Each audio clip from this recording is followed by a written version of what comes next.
Okay, how to cut the perfect mango. Now, cutting the perfect mango begins with selecting the perfect mango. You want it firm. You don't want it too hard and too soft. There is a big window in terms of like what makes this method work. You cannot pick a terribly mushy, really bad mango, because I mean you can do it right, but you're gonna have a bad time. It's still the best way to cut the mango, but you will not enjoy it.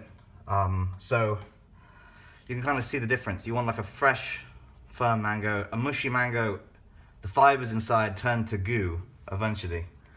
So here's the method. It's super simple. For this method, you will need a serrated knife like this. Any kind of knife will do. If you don't have one of these, next best thing is a very sharp regular knife or a chef's knife, which is also the next best thing.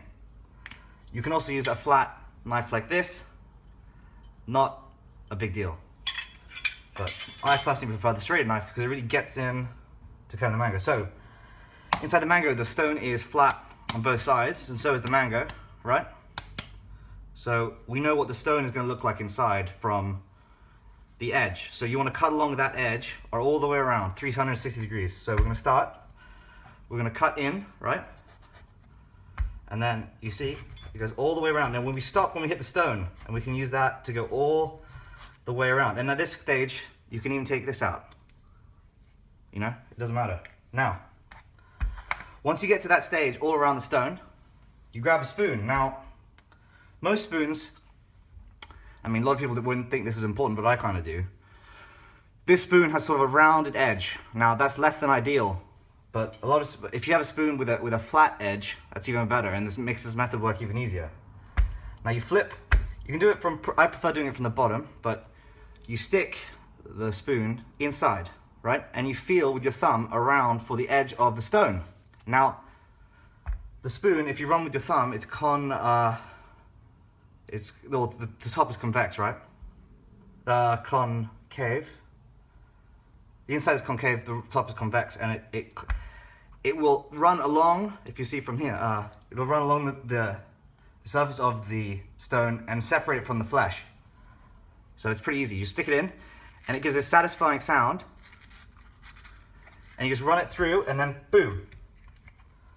It pops off, and you got all the flesh on the mango in the half. It's super simple, and look, that's the stone. You have just gone all the way around it and separated all the stuff off it. Now you can do the same for the next. So you put this inside, and you can see